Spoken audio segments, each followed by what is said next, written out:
এয়া এম্বুলেন্সৰ চাইৰেন বাজিছে।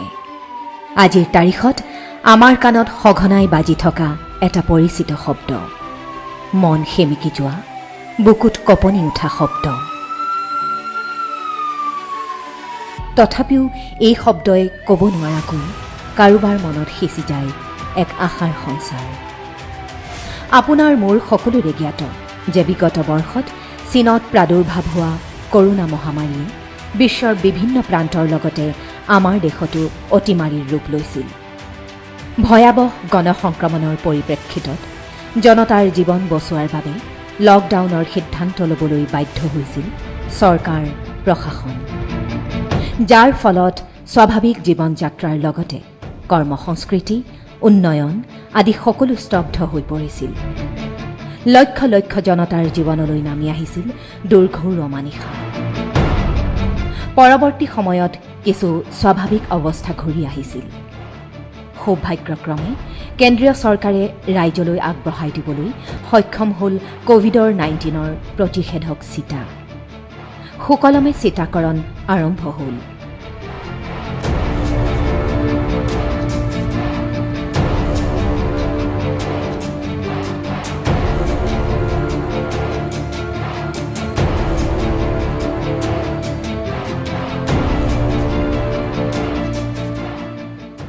কিন্তু চলিত বৰ্ষৰ মাৰ্চ মাহৰ পৰা কোভিড-19ৰ দ্বিতীয় লহৰ আৰম্ভ হ'ল আৰু এপ্ৰিল মাহত সংক্ৰমণৰ হাৰ অধিক হৈ পৰিল।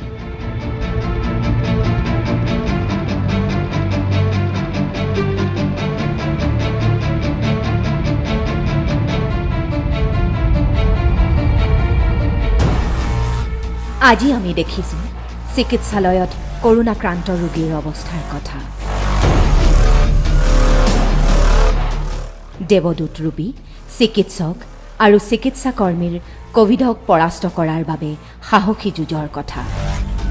চিকিৎসালয়ৰ বাহিৰত ৰোগীৰ আত্মীয় স্বজনৰ বেদনাসিক্ত চকু, ভীতি আৰু আশংকা ছবি।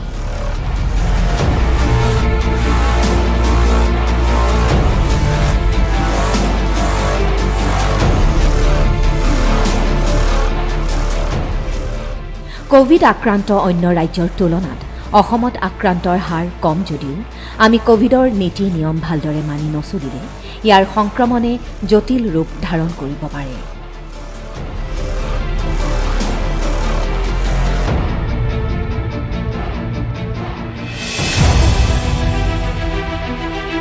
কোভিডৰ সকলো নীতি নিয়ম মানি আমি উপস্থিত হৈছিলোঁ গুৱাহাটী চিকিৎসা মহাবিদ্যালয় হস্পিটেলত।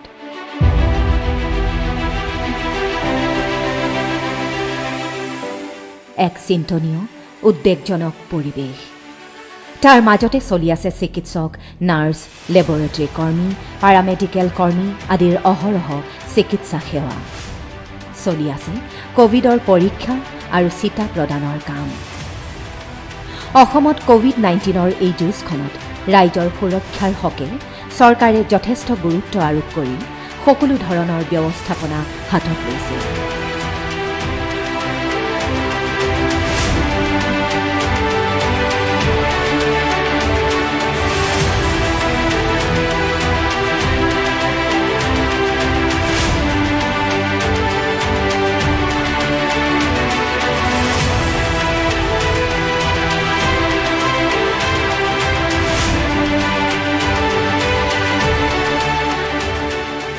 কোভিডৰ যিটো ছেকেণ্ড ৱেভ, আমি প্ৰথমতে আমাৰ কেছৰ সংখ্যা বাঢ়িব আৰম্ভ কৰিছিলে মাৰ্চৰ 15 তাৰিখৰ পৰা।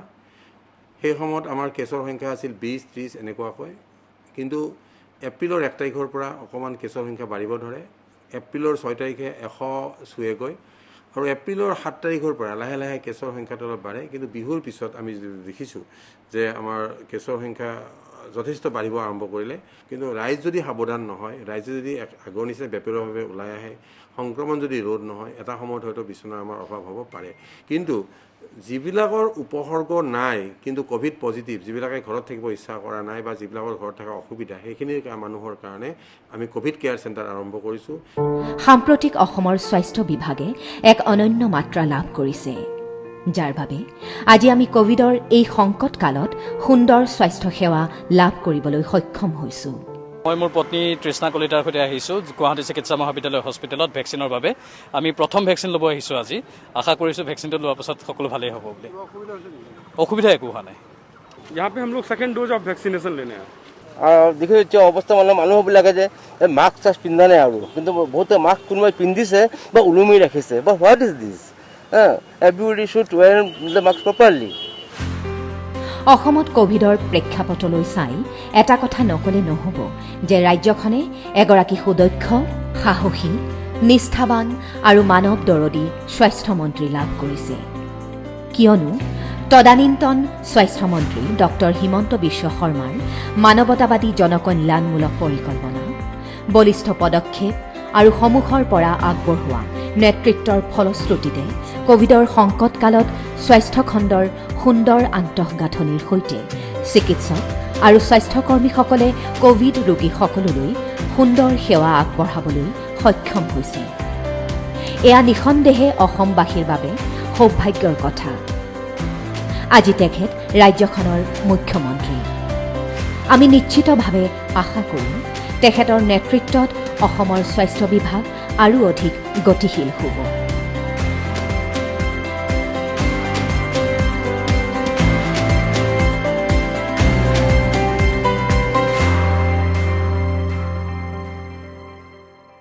মোৰ পংকজ চেত্ৰী হয়। মই ইয়াতে মানে 18+ ভেকচিনটো যে দি আছে এইটো ইনফৰমেশ্যনটো ল'ব আহিছিলোঁ। ৰেজিষ্ট্ৰেশ্যন কৰিছোঁ ৰেজিষ্ট্ৰেশ্যন কৰিছোঁ আৰু ৰেজিষ্ট্ৰেশ্যনক হৈ গৈছে, কিন্তু কেতিয়া দিব কি দিব মানে ইনফৰমেশ্যন এটা ল'ব। এতিয়া অনলাইন বুকিং হৈ আছে, কিন্তু অনলাইন চৰকাৰৰ ফালৰ পৰা কৈছে অনলাইন দিয়া বুলি, কিন্তু আমি ৰেজিষ্ট্ৰেশ্যন কৰিলোঁ, কিন্তু অনলাইনৰ সুবিধাটো পোৱা নাই এতিয়ালৈকে। আমাৰ যিহেতু এতিয়া এইটো মাহ আমাৰ নাই, কমপ্লিটলি নাই।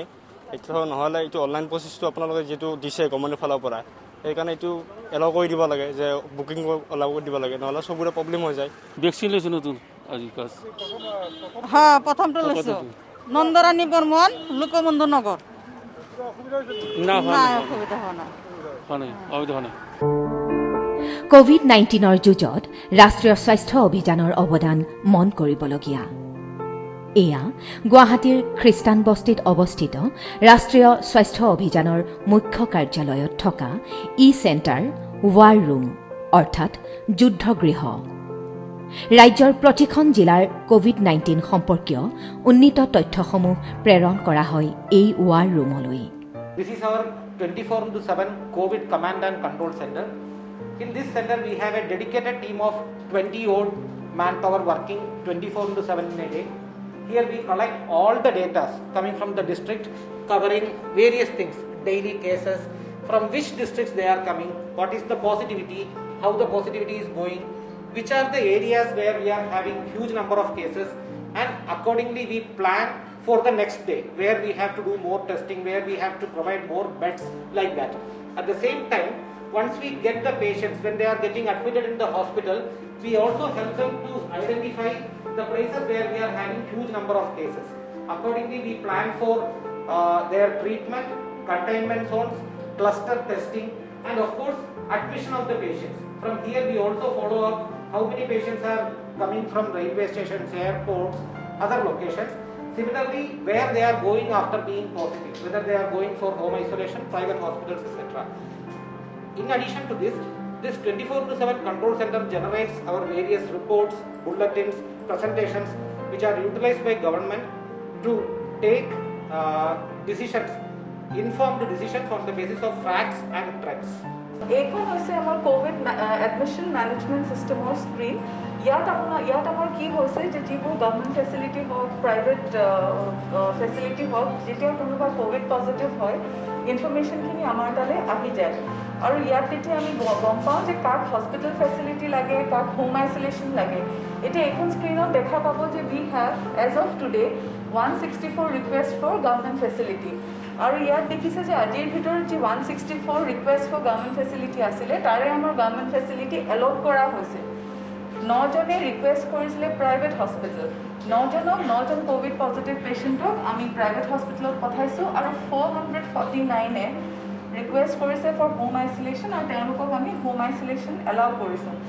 চ' ইয়াত গোটেইখিনি আমি এনেকৈ সুন্দৰকৈ দেখা পাওঁ আৰু ইয়াত যদি আপোনালোকে দেখে এখন বেচিকলি ফৰ কামৰূপ এতিয়ালৈ মানে সদ্যহতে কামৰূপ মেট্ৰ'ৰখিনি আমি ইয়াত চাই আছোঁ আইচলেশ্যন অপশ্যন কালেকশ্যন চেণ্টাৰ ক'ৰ পৰা চেম্পলটো কালেক্ট কৰা হৈছিলে পল্টন বজাৰ ৰেলৱে ষ্টেচন এই গোটেইখিনি ইয়াত দিয়া আছে SRF আইডিও শ্ব' কৰা গৈছে patient name age gender mobile number আমাৰ গোটেই ডেটাখিনি ইয়াত তেনেকৈ দিয়া হয় তাৰমানে যেতিয়া আমাৰ তালৈ ৰিকুৱেষ্ট আহে কোনো পজিটিভ পেচেণ্টৰ তেতিয়া এই গোটেই স্ক্ৰীনখন GMCটো আমাৰ ডক্টৰ অচ্যুত বৰ্ষে ছাৰ আছে প্ৰিন্সিপাল ছাৰ আছে যোনে এলট কৰে হস্পিটেল বেডছবোৰ depending on the condition of the patient তেওঁ তাত চাই থাকে আৰু তেওঁ এলট কৰাৰ পিছত ইয়াত আমি গোটেইখিনি পাই যাওঁ এতিয়া ফৰ এক্সাম্পল 449 ৰিকুৱেষ্ট কৰিছে ফৰ হোম আইচলেশ্যন এই 449 মানুহখিনিক হোম আইচলেশ্যনৰ লিষ্টখন আমি 104লৈ পঠাই দিওঁ তাৰপাছত 104ৰ টিমে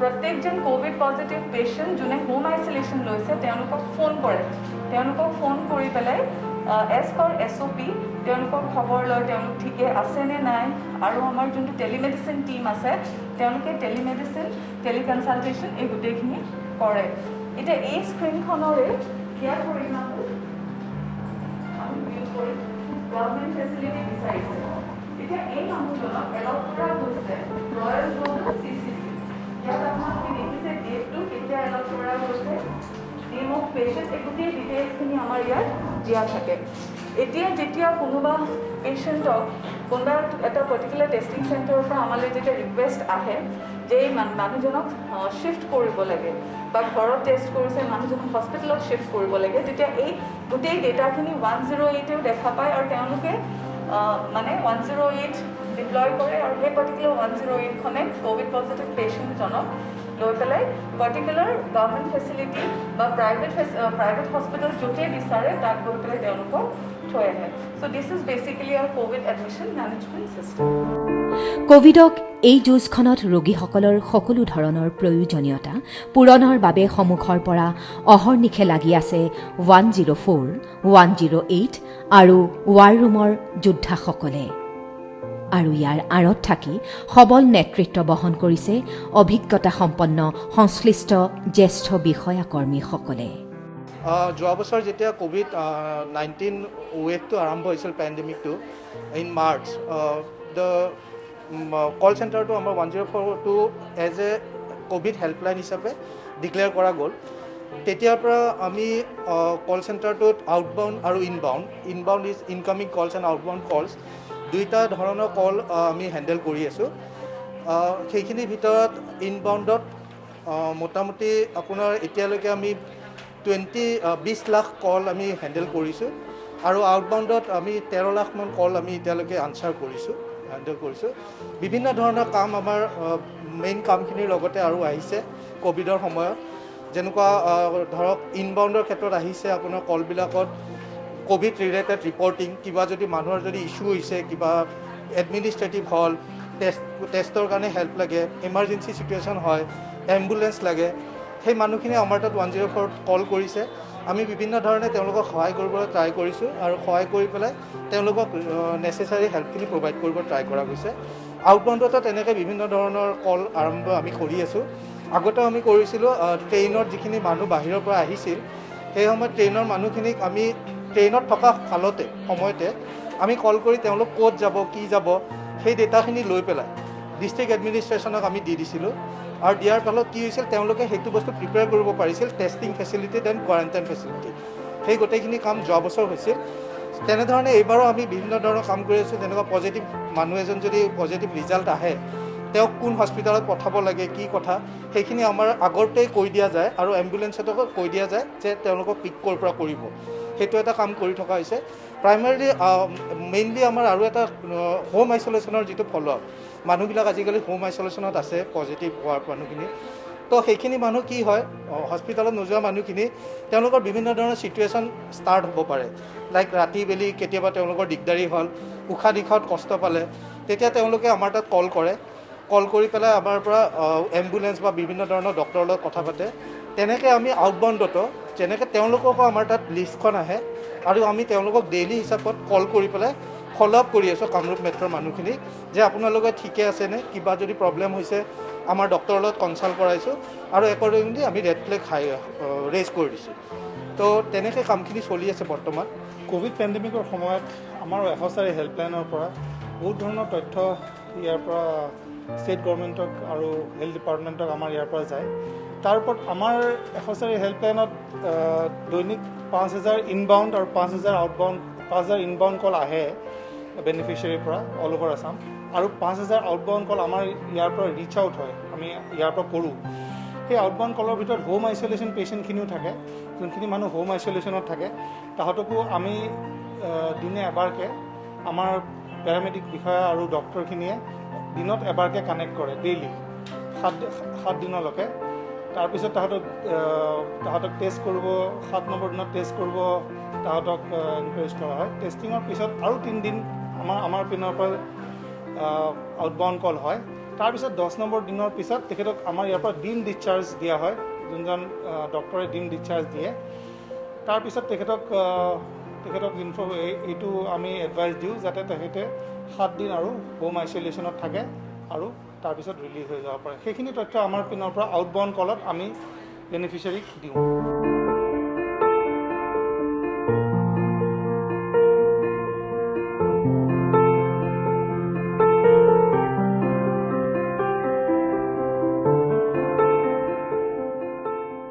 আমি GVK EMRI 108ৰ টিম হয়। আমি বেচিকেলি আপোনাৰ 108ত যিবোৰ এতিয়া বেচিকেলি মেক্সিমাম কলছো আপোনাৰ ক'ভিড ৰিলেটেড আহি আছে, কিন্তু উই চাৰ্ভ বহুত ক'ভিড নন ক'ভিড পেচেণ্ট চবকে আমি চাৰ্ভ কৰোঁ।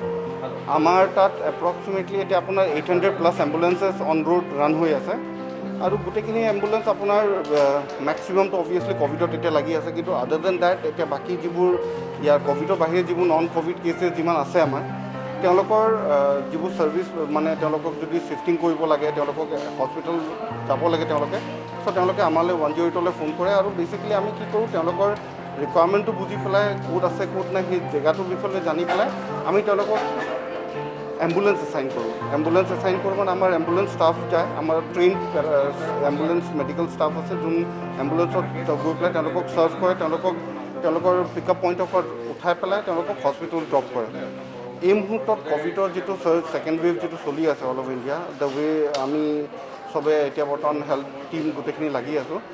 আমাৰ ৰোলটো হৈছে যে ইনফেক্ট পিপলছ যদি ব্ৰিডিং প্ৰব্লেম পাইছে, তেওঁলোকে যদি কিবা চিম্পটমেটিক ইছ্যুজ তেওঁলোকে পাই আছে, তেওঁলোকে আমাক ফোন কৰি পেলাই তেওঁলোকক যেতিয়া এম্বুলেঞ্চ বিচাৰে আমি তেওঁলোকক এম্বুলেঞ্চ প্ৰভাইড কৰোঁ। সেই হিচাপত যিখন ডেজিগনেটেড ক'ভিড হস্পিটেল বা ডেজিগনেটেড ক'ভিড কেয়াৰ চেণ্টাৰ য'ত তেওঁলোকক ড্ৰপ কৰিব লাগে, সেই হিচাপত তেওঁলোকক ড্ৰপ কৰা হয়, with taking all the precautions that are required within the transition. সেই হস্পিটেলখন পোৱালৈকে বা ক'ভিড কেয়াৰ চেণ্টাৰলৈ পাবলৈ যিমানখিনি দৰকাৰ তেওঁলোকক মেডিকেল ট্ৰিটমেণ্ট বা তেওঁলোকক অবজাৰ্ভ কৰিবলৈ আমাৰ টিমে সেই হিচাপত কৰে তেওঁলোকক। মই বৰ্তমান ক'ভিড কেছবিলাক চাই আছোঁ। আগতে নন ক'ভিড চোৱা হৈছিলে, এতিয়া বৰ্তমান ক'ভিড আহিবৰ পৰা মই ক'ভিড কেছবিলাকে বৰ্তমান চাই আছিলোঁ। ক'ভিড কেছ আহিলে ফাৰ্ষ্ট আমি তেখেতসকলে য'ৰ পৰা যোগাযোগ কৰিছে তাৰ ঠিকনাটো লওঁ, তেখেতৰ থানা জিলা, তাৰপিছত গাঁওখনৰ নাম বা ক'ৰ পৰা যোগাযোগ কৰিছে সেই ঠিকনাখিনি লওঁ। ঠিকনাখিনি লোৱাৰ পাছত আপোনাৰ যিখন নিয়াৰেষ্ট এম্বুলেঞ্চ হয়, তেখেতসকলৰ ওচৰৰ পৰা যিখন নিয়াৰেষ্ট এম্বুলেঞ্চ হয় সেই এম্বুলেঞ্চখনৰ লগত যোগাযোগ কৰোঁ। যোগাযোগ কৰি পেলাই তেখেতসকলক কথা পতাই পেলাই আমি এম্বুলেঞ্চখন এছাইন কৰোঁ, যাতে তেখেতসকলে সোনকালে এম্বুলেঞ্চখন পায় বা তেখেতসকলৰ চিকিৎসাখিনি যাতে সোনকালে হৈ যায়, হস্পিটেল যোৱাৰ পাছত যাতে চিকিৎসাখিনি ভালদৰে পায়, সেইটো কাৰণে আমি তেখেতসকলৰ নিয়াৰেষ্ট যিখন এম্বুলেঞ্চ হয় সেইখন আমি প্ৰেৰণ কৰোঁ।